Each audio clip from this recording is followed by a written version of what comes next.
Hello प्यारे बच्चों, रसायन शास्त्र के अगले भाग में हम आ रहे हैं। एनएमएस की परीक्षा के लिए हम जो भी वीडियो आपको देंगे वो जो महत्वपूर्ण जो प्रश्न जो आपकी परीक्षा में आते हैं उसके आधार पे वीडियो तैयार किया जा रहा है। ठीक है, एक एक टॉपिक के साथ नहीं तैयार किया जा रहा है, सबको एक ही में कंपाइल करके जो आपकी परीक्षा की दृष्टि से इंपॉर्टेंट है और जो आप सामान्य बच्चे नहीं कर पाएंगे। कुछ सवाल जो थे जिसको हम पहले ही शुरू में ही डिस्कस बस कर दिए थे, जिसको एक सामान्य बच्चा कर सकता है, जिसमें कृत्रिम और प्राकृतिक, सजीव और निर्जीव वाली चीजें थी और दैनिक जीवन का विज्ञान था।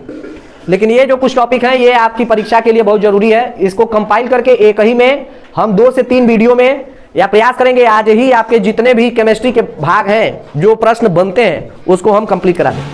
तो आइए, हम जो ऐसा बताए थे प्लास्टिक कल भी चर्चा किए थे, लेकिन प्लास्टिक इंपॉर्टेंट है। प्लास्टिक को समझ लो बेटा। प्लास्टिक और संतृप्त हाइड्रोकार्बन्स, जब हम आएंगे कार्बनिक यौगिक पर, जो लास्ट वाला हमारे सिलेबस का हिस्सा था, तो कार्बनिक यौगिक जब पढ़ा जाएगा तो कार्बनिक यौगिक में हम बताएंगे असंतृप्त और संतृप्त हाइड्रोकार्बन क्या होता है। ठीक है, तो जान लीजिए प्लास्टिक क्या है। तो प्लास्टिक एक असंतृप्त हाइड्रोकार्बन के क्या है, उच्च अणुभार के बहुलक है। बहुलक मतलब पॉलीमर होता है। क्या होता है, जैसे CH3, CH2, CH2, CH2, CH2 और CH3 लास्ट, ऐसे करके एक बहुत बड़ी श्रृंखला तैयार होती है। ठीक है, बहुत उच्च अणुभार। अब इसका सब कुछ कैलकुलेट करते जाओगे तो बहुत बड़ा ये पॉलीमर कहा जाता है। क्या कहा जाता है बेटा, बहुलक कहा जाता है। इस प्रकार से जो संरचना मिल जाए एक श्रृंखला में, एक चैन में, तो इसको जैसे मान लो यहाँ पे अगर इसको हटा देंगे CH2, अब मैंने क्या कहा, असंतृप्त हाइड्रोकार्बन। ठीक है ना, एथिलीन एसिटिलीन, इसका मतलब ये है कि ये डबल बॉन्ड, क्या डबल बॉन्ड, कहीं ट्रिपल बॉन्ड। ठीक है, असंतृप्त हाइड्रोकार्बन्स की बात कर रहा है, मतलब कहीं डबल बॉन्ड होगा या फिर कहीं ट्रिपल बॉन्ड होगा, तो इन्हें कहा जाता है असंतृप्त हाइड्रोकार्बन। असंतृप्त हाइड्रोकार्बन क्या है, तो एथिलीन है और एसिटिलीन। एथिलीन को डबल बॉन्ड कहा जाता है। एथिलीन का मतलब समझ लो बेटा, C, तुम्हें भी पता है कि C के साथ कितने लोग बंध बनाएंगे, 4 हाइड्रोजन। कितने लोग बंध बनाएंगे बेटा, 4। इसके बाहरी कक्षा में 4 इलेक्ट्रॉन खाली हैं, तो 4 हाइड्रोजन इनके साथ साझा कर लेते हैं। कितने साझा करते हैं, 4। यहां पर भी हाइड्रोजन होगा। अब इसमें से जब एक हाइड्रोजन हटा देंगे तो दूसरे वाले कार्बन से ऐड कर देते हैं, इसीलिए CH3 लिखा था, यहां पे लिखा था ना। लेकिन हम कार्बन से न जोड़कर क्या करें, कार्बन तो जोड़ेंगे, केवल एक ही हाइड्रोजन है, तो क्या होगा, केवल 2 ही हाइड्रोजन है, तो क्या होगा, अब ये कार्बन और ये कार्बन मिलकर क्या कर लेंगे, इस बॉन्ड को यहां शिफ्ट कर लेंगे और अपने में डबल बॉन्ड बना लेंगे। क्या बना लेंगे, तो 2 कार्बन अणु के मध्य जब डबल बॉन्ड होता है तो उसे बोला जाता है एथिलीन। क्या कहा जाता है, एथिलीन। और मान लो एक और हाइड्रोजन इससे हट गया, उसके पास हाइड्रोजन नहीं था, कहा कि बस एक ही हाइड्रोजन है मेरे पास। कार्बन ने कहा हम लोग 2 लोग हैं, तुम 2 लोग हो, आओ चलो साझा कर लेते हैं। क्या कर लेते हैं, साझा कर लेते हैं। तो क्या हो गया, ये कार्बन और ये कार्बन मिलकर ट्रिपल बॉन्ड बना लिए और ये कार्बन मिलकर इसके साथ क्या कर लिया, हाइड्रोजन के साथ साझा कर लिया। इससे क्या हुआ, हाइड्रोजन के भी चीजें पूर्ण हुई और कार्बन की भी चीजें पूर्ण हुई। समझ आ गया। हमने बता दिया, अफगान नियम का सिद्धांत है कि या फिर आधा रहेंगे नहीं तो पूरा रहेंगे। Half is more stable then full. किसी भी कक्षा में 2 इलेक्ट्रॉन भरे जाएंगे, 2 के बाद 8 फिर 18। ठीक है ना, तो देखो इसकी बाहरी कक्षा में 2 इलेक्ट्रॉन हो गए, एक इसका और एक इसका, और इस तरह से ये संयोजी बंध बना के हाइड्रोजन भी खुश होता है और कार्बन भी खुश होता है। तो इसी तरह मैंने बता दिया, डबल बॉन्ड लगेगा तो उसको क्या बोलेंगे, एथिलीन, और ट्रिपल बॉन्ड बनेगा तो क्या करेंगे, एसिटिलीन। ये असंतृप्त हाइड्रोकार्बन कहे जाते हैं, उच्च अणुभार के यौगिक हैं। ठीक है बेटा, समझ में आ गया। कहीं डबल बॉन्ड होगा तो कहीं ट्रिपल बॉन्ड होगा। समझ में आ गया, कोई दिक्कत। अब आइए, खोल, यहां पर नहीं होगा क्योंकि 4 हो गया ना। अब आइए, तो प्लास्टिक कोई पूछे तो बता देना, असंतृप्त हाइड्रोकार्बन के क्या होते हैं, बहुलक होते हैं। असंतृप्त हाइड्रोकार्बन क्या होता है, तो कार्बन कार्बन डबल बंध एथिलीन और कार्बन कार्बन ट्रिपल बंध एसिटिलीन। और संतृप्त हाइड्रोकार्बन एथेन मतलब मेथेन। एथेन क्या है, संतृप्त हाइड्रोकार्बन, अभी पढ़ेंगे कार्बनिक यौगिक। तो प्लास्टिक समझ में आ गया। अब प्लास्टिक क्या है, तो प्लास्टिक 2 तरह का होता है, एक थर्मोप्लास्टिक और एक थर्मोसेटिंग प्लास्टिक। हमने बता दिया था मुलायम होते हैं, और ये प्लास्टिक थर्मोप्लास्टिक क्या होते हैं, यह रिसाइकल किए जा सकते हैं। बच्चे यहीं फंसते हैं, बस याद रखना, थर्मोसेटिंग जहां आ गया, सेट हो गया, ट्रिक बताए थे, सेट हो गया, अब वो फिर दोबारा तैयार है। तो इस थर्मोप्लास्टिक की रिसाइकल संभव है, जैसे पॉलीथीन और पीबी पॉलीविनाइल क्लोराइड PVC। ठीक है ना। देख रहे हो पीवीसी वायर, पीवीसी टेप देखो ना, जो टेपिंग मारते हैं, जो इलेक्ट्रीशियन होते हैं, काला काला जो टेप होता है उसको क्या बोला जाता है? पीवीसी टेप, ठीक है ना। तो पॉलीथीन वास्तव में प्लास्टिक है क्या? प्लास्टिक मतलब प्लास्टिक का मतलब पॉलीएथीन, क्या? पॉलीएथीन का मतलब होता है प्लास्टिक, या इसी को कह देते हैं पॉलीथीन, ठीक है। तो पॉलीथीन थर्मोप्लास्टिक समझ में आ गया, रिसाइकल इसका किया जा सकता है, इसके उदाहरण, ठीक है ना। अब देखो थर्मोसेटिंग, इसको रिसाइकल किया नहीं जा सकता है एक बार, और ये जल्दी खत्म भी नहीं होता है, ठीक है ना बेटा। तो इसमें कुछ नहीं, बैकेलाइट इसका उदाहरण है, ठीक है। अब आइए कुछ अपशिष्टों के निस्तारण किस विधि के द्वारा किया जाता है, आपसे पूछ दिया जाता है। तो अपशिष्टों का जो निस्तारण होता है, अपशिष्ट कैसे खत्म किया जाता है? अपशिष्ट को, अपशिष्ट मतलब कचरा, अपशिष्ट मतलब कचरा, कचरा का निस्तारण कैसे कर सकते हैं? तो कचरा निस्तारण की एक विधि है 4R मेथड। क्या बोला जाता है इसको? 4R मेथड कचरा निस्तारण या अपशिष्ट के निस्तारण की विधि है। और 4R मेथड का मतलब, चारों का मतलब पूछ देगा। एक R का मतलब होता है रिड्यूस, एक का होता है रिसाइकल कर लो, या तो रीयूज कर लो, या रिस्टोर करो। मतलब अपशिष्टों का निस्तारण मतलब कोई भी अपशिष्ट ऐसा हो जो रिड्यूस कर सके, जिसका रिसाइकल कर सके, या रीयूज किया जाए, या फिर रिस्टोर किया जाए। समझ आ गया 4R का मतलब। अब आइए बेटा, पदार्थ के अपघटन, जो भी हम पदार्थ इस्तेमाल कर रहे हो, प्लास्टिक ही क्यों ना हो, पॉलीथीन ही क्यों ना हो, कोई भी पदार्थ हो, अगर जो भी हम पदार्थ हम इस्तेमाल कर रहे हैं उसका अपघटन होता है कि नहीं होता है, इस आधार पे पदार्थों को दो कैटेगरी में बांटा गया है। एक जैव निम्नीकारक पदार्थ, मोस्ट इंपॉर्टेंट है ये क्वेश्चन, 100% रहेगा। जैव निम्नीकारक बायोडिग्रेडेबल, और अजैव निम्नीकारक नॉन बायोडिग्रेडेबल। इंग्लिश में क्या बोलते हैं इसको? Non biodegradable. और जैव निम्नीकारक को बायोडिग्रेडेबल, मतलब ये डिग्रेड हो जाएंगे, ये खत्म हो जाएंगे। जैव निम्नीकारक मतलब कुछ समय बाद ये नष्ट हो जाएंगे। इनको कौन खत्म करेगा? तो बैक्टीरिया। कौन खत्म करेगा बेटा? तो बैक्टीरिया जो है हमारी धरती पर, सूक्ष्म जीव जो है वो इनको डिग्रेड कर देते हैं, खा के खत्म कर देते हैं, ठीक है ना। वैसे पदार्थ क्या कहे जाते हैं? जैव निम्नीकारक पदार्थ। जैसे जो खाद्य पदार्थ होते हैं, जैसे मान लो छिलके, गोभी का छिलका हो गया, चाहे कोई भी ऐसे खाद्य पदार्थ, जैसे मान लो पशुओं द्वारा छोड़े गए उनके अपशिष्ट, वो क्या है? कीड़े धीरे धीरे, जैसे मानव शरीर की ये चीजें, चमड़ी उड़ी, ये धीरे धीरे क्या हो जाती है? डिग्रेड हो जाती है, बायोडिग्रेडेबल है ये। क्या है ये? लेकिन प्लास्टिक, रेशम, ऊन, ये कांच, ये सब नॉन बायोडिग्रेडेबल है, अजैव निम्नीकारक है। याद रखना, अजैव निम्नीकारक बेटा, रेशम, डीडीटी मस्ट इंपॉर्टेंट, कीटनाशक पिछली बार की परीक्षा में आया है। निम्न में से अजैव निम्नीकारक है, बच्चे समझ नहीं पाए अजैव निम्नीकारक क्या होता है। अजैव निम्नीकारक मतलब धरती पर एक बार आ गया, अब उसे खत्म नहीं किया जा सकता, ठीक है। हजारों लाखों साल लग जाएंगे तब जाके वो खत्म होगा। लेकिन कुछ ऐसे हैं कुछ दिन महीने में खत्म हो जाते हैं। तो हमें कुछ ऐसा इस्तेमाल करना है जो जल्दी खत्म हो। तो डीडीटी का छिड़काव अब नहीं किया जाता है, डीडीटी बंद, ठीक है। रेशम, इसका इस्तेमाल, मंजा इस्तेमाल करते हो ना, नॉन बायोडिग्रेडेबल है, मंजे का इस्तेमाल मत करो, उससे पक्षियां मर जाती हैं, उससे लोग मरते हैं, लोगों का गर्दन सीधे कट जाता है। तो मंजों का इस्तेमाल बिल्कुल ही बैन है, लेकिन फिर भी लड़के ऐसा करते हैं, ठीक है ना। तो मंजों का इस्तेमाल ना करो। नॉन बायोडिग्रेडेबल, बायोडिग्रेडेबल समझ में आया? कोई पूछ दे कांच क्या है, शीशा, जैव निम्नीकारक, अजैव निम्नीकारक, अजैव, ये कभी खत्म नहीं होता, एक लंबा समय लग जाता है, 100 साल से अधिक लग जाएगा, तो क्या फायदा है। पॉलीथीन अजैव निम्नीकारक। कोई कह दे दाल है, दाल जैव निम्नीकारक, कुछ समय बाद खत्म हो जाएगा। समझ में आ गया बेटा? तो ये प्रश्न आता है, ये याद रखिएगा, कोई दिक्कत? तो ये हम डिस्कस कर दिए क्योंकि इससे प्रश्न आया है। अब आइए अगला हम आते हैं कांच। कांच को वास्तव में लेड भी कहा जाता है, पीबी। इसका सूत्र क्या है बेटा? पीबी। कांच यह क्या है? यह कोई ठोस पदार्थ नहीं है, यह ठोस संरचना नहीं है, इसे एक अति शीतलित द्रव माना जाता है। यह यौगिक नहीं बल्कि क्या है? धातुओं का सिलिकेट का मिश्रण है। कांच क्या है? एक मिश्रण है। आएगा प्रश्न, कांच क्या है? मिश्रण है। किसका? धातुओं के सिलिकेट का, धातुओं के सिलिकेट का। और इसे लेड भी कई जगह कहा जाता है। कांच को शीशा भी कहा जाता है, और शीशा क्या कहा जाता है बेटा? शीशा भी कहा जाता है, ठीक है। कांच को शीशा भी कहा जाता है, कांच को शीशा कहा जाता है। और शीशे का सूत्र SiO2, सिलिकेट, ठीक है बेटा।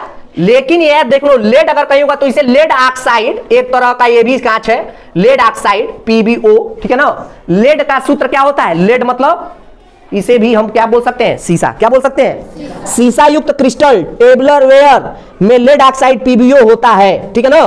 तो लेड अगर बोल दे लेड, तो लेड मतलब पीबी, लेड मतलब कांच क्या है, अतिशीतली द्रव है, यह यौगिक नहीं, धातुओं का है, सिलिकेट का क्या है, मिश्रण है। साधारण कांच में सिलिका होता है, सिलिका मतलब बालू, सिलिका मतलब बालू, सिलिका ऑक्साइड SiO2, SiO2, और यह सोडियम सिलिकेट का मिश्रण है Na2SiO3 और कैल्शियम सिलिकेट Ca2SiO4 का मिश्रण होता है साधारण कांच। कांच का निश्चित गलनांक नहीं होता है और इसकी कोई निश्चित संरचना भी नहीं होती है। कांच 3 प्रकार के आपकी किताबों में दिया गया है, साधारण या मृदु कांच, कठोर कांच, फिलंट या प्रकाशी कांच। इसके उदाहरण पूछे जाते हैं। अब देख लो बेटा, साधारण क्या होता है, सोडियम कार्बोनेट, चूना पत्थर और सिलिकेट का मिश्रण है। क्या है, सोडियम कार्बोनेट, चूना पत्थर और सिलिकेट का प्रश्न आएगा।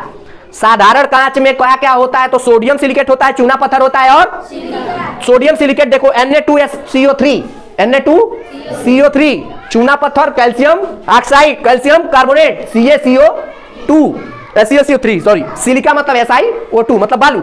और देखो कठोर कांच, पोटेशियम कार्बोनेट होता है मतलब K2CO3, चूना पत्थर फार्मूला या रेत या सिलिका बालू, इसका फार्मूला ये केवल ये भी दे सकता है, या किताब में तो केवल यही दिया है, बच्चों के लिए रासायनिक सूत्र नहीं दिया है, लेकिन तुमसे एनएमएस पूछ सकता है क्योंकि यह एक प्रतियोगी परीक्षा है।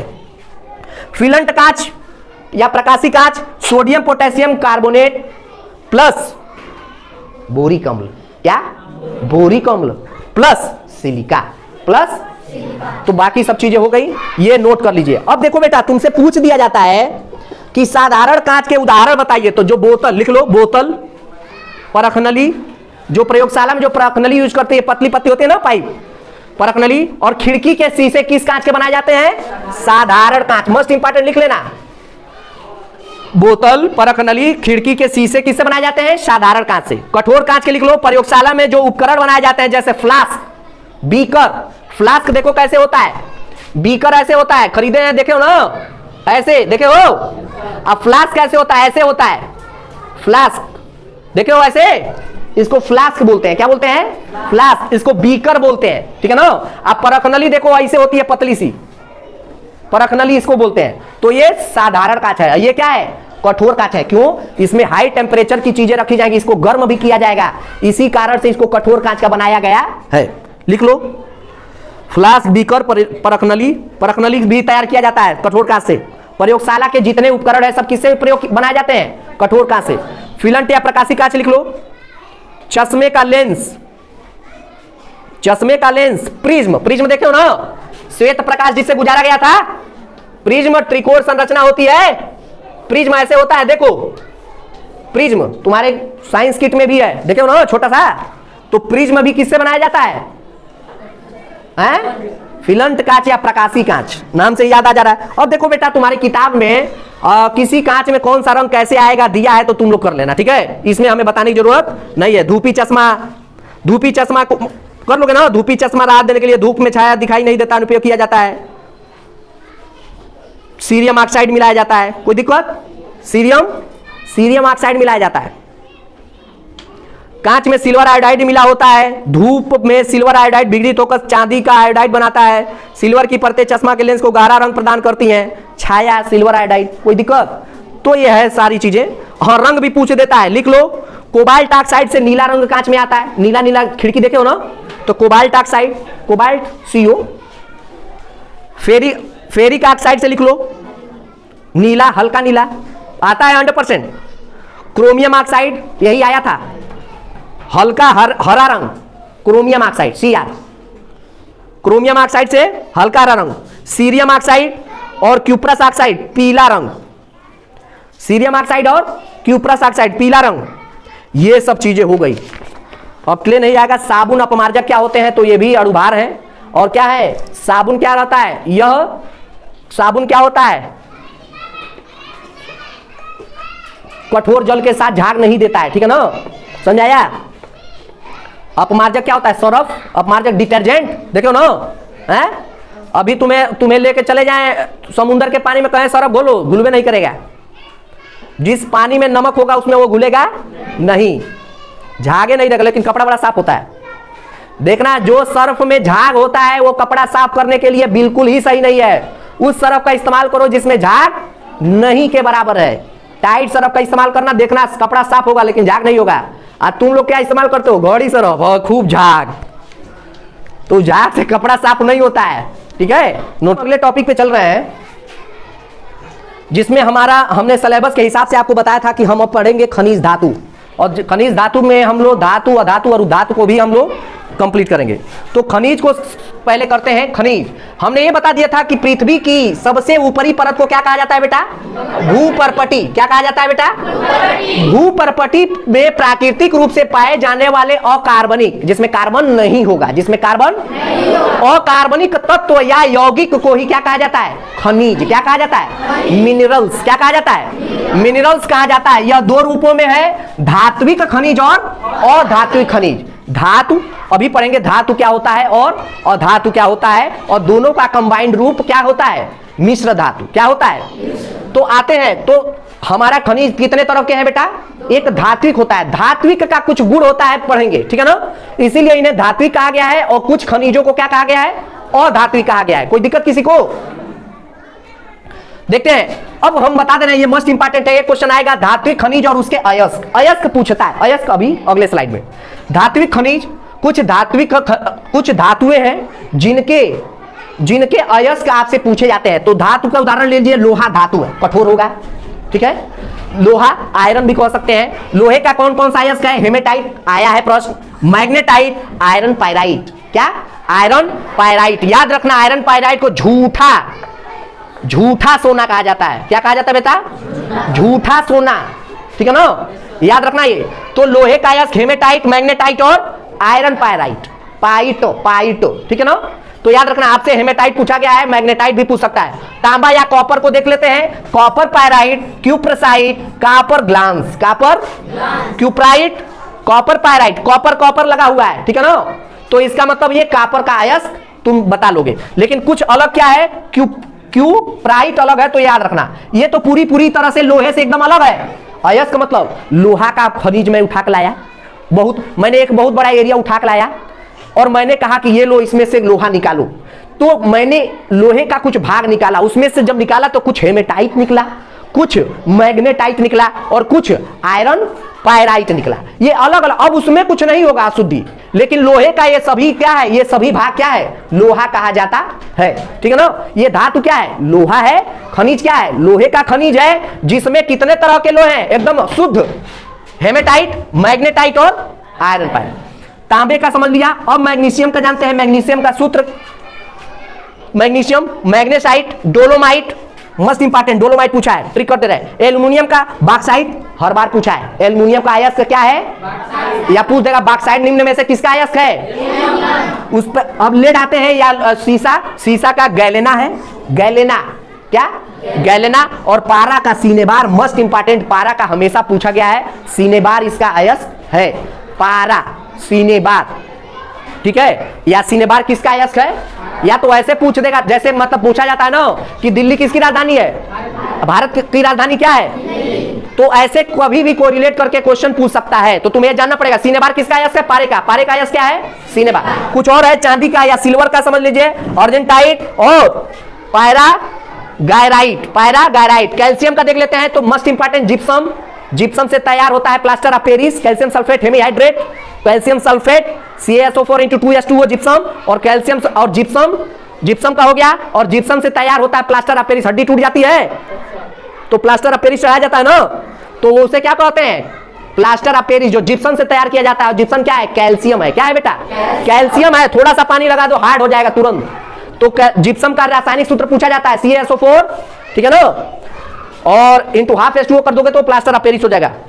उसके बाद calcite, dolomite, must important, dolomite भी पूछा गया है बहुत परीक्षा में। जिप्सम किसका अयस्क है? भी पूछा गया है, कैल्शियम का। और डोलोमाइट किसका अयस्क है? कैल्शियम का। अब मुख्यतः जान लेते हैं, इस धरती पर अगर कोई ऐसा धातु जो मुक्त अवस्था में पाया जाता है, वह सोना है। मतलब सोने का खनिज कहो या धातु कहो या सोने का अयस्क कहो, सब एक ही है। इसीलिए सोना का शुद्धता 24 कैरेट है। 24 कैरेट सोने की शुद्धता कैरेट में मापी जाती है, और शुद्ध सोना से कुछ भी बनाया नहीं जा सकता।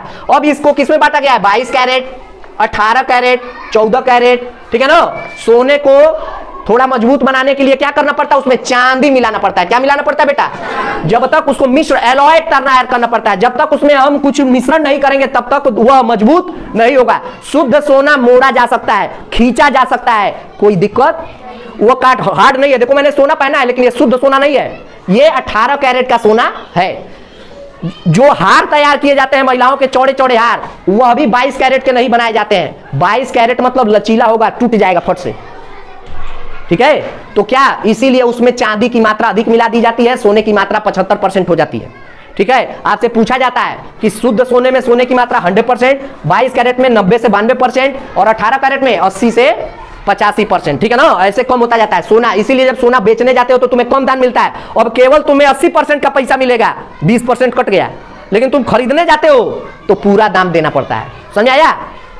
तो ये याद रखिएगा, आपसे पूछा जाता है। लोहे का मेन पूछेगा, पारा, लेड पूछ सकता है और सोना पूछ सकता है। मुक्त अवस्था में पाए जाने वाला धातु गोल्ड, सोना, सोने का रासायनिक सूत्र Au और चांदी का रासायनिक सूत्र Ag, याद रखना। अब आते हैं कुछ धात्विक खनिज। तो अभ्रक, भारत में सबसे अधिक उत्पादन क्या होता है? अभ्रक। अरे यार पिछली बार पूछा गया था, पेंसिल में जो नोक है वो किसका है? ग्रेफाइट का है। अब बच्चे नहीं बता पाते हैं। और अभ्रक भारत में सबसे ज्यादा अगर किसी चीज का कोई अधात्विक खनिज का उत्पादन होता है भारत में तो वो क्या है? अभ्रक। कोयला, कोयला पढ़ेंगे, कोयला के प्रकार। और पेट्रोल, लिक्विड गोल्ड, इसको पेट्रोल को क्या कहते हैं? Liquid gold. आपसे पूछा जाएगा झूठा सोना, लिक्विड गोल्ड, पेट्रोलियम। और व्हाइट गोल्ड, कपास, व्हाइट गोल्ड। ग्रीन गोल्ड, बांस, ग्रीन गोल्ड, बांस, बंबू। आ जाओ, अयस्क क्या होता है? यहां पर हमने देखा था अयस्क, और इंग्लिश में बोलते हैं खनिज जिनसे बहुत ध्यान से समझना, प्रश्न फंसाता है और आता भी है, ये क्वेश्चन आता है। अयस्क बेटा जितना भी चीजें पढ़ा रहे हैं ना बहुत इंपॉर्टेंट है। ये मत सोचना कि इधर की चीजों को तुम छोड़ दोगे, इधर की चीजों को ज्यादा पढ़ना, क्योंकि तुम्हारे किताब में इसको बहुत अच्छे से दिया है। अयस्क क्या होता है? तो खनिज जिनसे धातुओं को आसानी से निकाला जा सके और कम खर्च में निकाला जा सके, उसे अयस्क कहा जाएगा। क्या कहा जाएगा? याद रखना, सभी अयस्क खनिज नहीं है, लेकिन सभी अयस्क खनिज हैं, लेकिन सभी खनिज अयस्क नहीं हो सकते। जैसे ये देखो, ये अयस्क है लेकिन ये खनिज तो है, लेकिन हमारे किसी काम का, हमारे ये काम का है, हमारे ये काम का है, हमारे ये काम का है, हमारे ये काम का है, हमारे ये काम का है, लेकिन ये काम का नहीं है। लेकिन पूरा वो पत्थर, जैसे हनुमान जी संजीवनी बूटी जब गए लाने तो उनको समझ में नहीं आ रहा था कि किससे हमारे भैया का मृत्यु टलेगा, तो कुछ समझ में नहीं आया तो कहे कि चलो लेके चल जाते हैं, पूरा उसमें से निकाल लेंगे डॉक्टर साहब। समझ में आया? तो इसी तरह तुम खनिज का पूरा सब पत्थर उठा के लाओगे, लेकिन उसमें कुछ ही तुम मात्रा में क्या पाओगे? अयस्क पाओगे। लेकिन जो आसानी से मिल जाए वही अयस्क है। और पता न चले कि क्या बोला जाता है जी, मुर्गी और दाल वाला, जितना मसाले का कि मुर्गी नहीं उतना मसाला लग गया, बोला जाता है, कुछ ऐसी कहावत है? 2 रुपया के मुर्गी 10 रुपया के मसाला कहा जाता है ना, वही वाला बात हो गया। याद रखना, सभी अयस्क खनिज हैं। प्रश्न फंसा देगा, ऐसे ही देगा। सभी अयस्क खनिज है, पहला सभी अयस्क खनिज है, दूसरा सभी खनिज अयस्क हैं। बताओ कौन सा सही है? केवल पहला, केवल दूसरा, पहला दूसरा दोनों, कोई नहीं, केवल पहला। सभी अयस्क खनिज हैं लेकिन सभी खनिज अयस्क, क्योंकि देखो खनिज वाला डब्बा बड़ा है और अयस्क वाला डब्बा, लेकिन बीच बीच में गैप है जो हमारे लिए वेस्टेज, हमारे लिए किसी काम का नहीं है। समझ आया बेटा? याद रखना, यही देता है सभी अयस्क खनिज हैं, दूसरा सभी खनिज अयस्क नहीं है। अब बताओ क्या सही है? पहला दूसरा दोनों, दोनों सही है। क्या है? दोनों सही है। याद रखना बेटा, फंसाता। अब आते हैं कुछ और छोटे छोटे बातें। आया था अयस्क में उपस्थित, अब अयस्क में ऐसा नहीं है अयस्क में कुछ होगा नहीं, अयस्क में उपस्थित अशुद्धि। मान लो अयस्क लाया हमने खनिज से अयस्क निकाला, जैसे चांदी का निकाला और अयस्क निकाला, मान लो लोहे का अयस्क, हेमेटाइट निकाला, मैग्नेटाइट निकाला, आयरन पायराइट निकाला। अब इसमें भी तो कुछ अशुद्धि होगी, उस अशुद्धि को क्या कहा जाता है? गैंग। क्या कहा जाता है बेटा? गैंग। अयस्कों में उपस्थित अशुद्धि को क्या कहा जाता है? गैंग। अब देखो अयस्कों से अयस्क लाया और उसमें से धातुओं को निकालने और शुद्ध करने की प्रक्रिया को क्या कहा जाता है बेटा? धातु कर्म। क्या कहा जाता है? अब कुछ लाए तो निकालने के लिए काम करना पड़ेगा ना। ट्रिक से याद कर लो, साफ करने के लिए काम करना पड़ेगा, मतलब धातु पे काम करना है। क्या करना है? धातु कर्म। क्या कहला गया बेटा? मतलब कि अयस्क से अशुद्धियों को निकालने की प्रक्रिया को क्या कहा जाता है? धातु कर्म। क्या कहा जाता है बेटा? और देखो धातु कर्म प्रक्रिया में, अब धातु कर्म निकाल रहे हैं तो कुछ तो मिलाना पड़ेगा। जैसे मच्छर को मारना है, अगर मान लो चावल लाया, उसमें क्या घुसा है? घून। क्या घुसा है? घून घुसा हुआ है। घून को निकालने के लिए चावल में कुछ तो डालना पड़ेगा। क्या डालोगे? नीम का पत्ता डालोगे। जब नीम का पत्ता डालोगे तो वही जो भी हमने धातु कर्म किया, जो भी हमने शुद्ध किया, उस शुद्धिकरण के दौरान जो भी चीज हमने उसमें मिलाया, उसी चीज को कहा जाता है फ्लक्स। क्या कहा जाता है? धातु कर्म की प्रक्रिया में मिलाया जाने वाला पदार्थ क्या कहलाता है? जिसकी वजह से क्या हो रहा है? वो क्या हो रहा है? शुद्ध हो रहा है। क्या हो रहा है? शुद्ध हो रहा है। याद हो गया? मतलब कि फ्लक्स हम किसमें मिलाएंगे? धातु मल में मिलाएंगे। किसमें मिलाएंगे? अब देखो गैंग, गैंग मतलब क्या था? अशुद्धि। और फ्लक्स मतलब क्या था? अशुद्धि दूर करने की दवा। तो गैंग और फ्लक्स को मिलकर क्या कहा जाता है? धातु मल। धातु, ये दोनों हमारे काम कर रही है। बाद में इन्हें हम उखाड़ फेंकेंगे, क्योंकि हमें ओरिजिनल सामान चाहिए। ओरिजिनल चाहिए ना, बाद में हमें न सल्फास चाहिए, न नीम चाहिए, और न ही केकड़ा। मतलब केकड़ा मतलब घून न अब खाना खाओगे तो चावल में पत्तियों मिला लोगे क्या? पत्ती भी हटाओगे और घून भी हटाओगे। तो गैंग और फ्लक्स दोनों मिलके क्या हो गए? धातु मल। मल वेस्टेज, मल मतलब मल वेस्टेज। ठीक है। अब एक और क्वेश्चन पूछता है बेटा, वात्या भट्टी से प्राप्त जो लोहा होता है, वात्या भट्टी देखो कुछ इस प्रकार का स्ट्रक्चर होता है। ठीक है। जैसे जैसे नीचे जाएंगे टेम्परेचर बढ़ता जाएगा। ठीक है ना? इस प्रकार से संरचना होती है, इस प्रकार से संरचना होती है। लोहा ऐसे डाला जाता है और जैसे जैसे वेल्टेज जाता है, वेटेज जाता है, नीचे जाता है, पिघलता जाता है, और फिर असली सोना को हम लोग बाहर निकाल देते हैं। वात्या भट्टी आपको 10th में पढ़ना पड़ेगा। वात्या भट्टी एक इस प्रकार का क्या है, जैसे चिमनी देख रहे हो ना, वैसे ही सोने का भी एक वात्या भट्टी होता है, चिमनी होता है। उसमें सोना डाला जाता है, सॉरी लोहा डाला जाता है, और क्या किया जाता है? लोहे का निष्कर्षण। तो वात्या भट्टी से जो प्राप्त लोहा होता है उसको क्या कहा जाता है? Pig iron. क्या कहा जाता है? Pig iron. मोस्ट इंपॉर्टेंट है ये सारे पोर्शन याद रखिएगा। गैंग, धातु कर्म, धातु मल और फ्लक्स। ठीक है ना? ये मोस्ट इंपॉर्टेंट है, नोट करिए।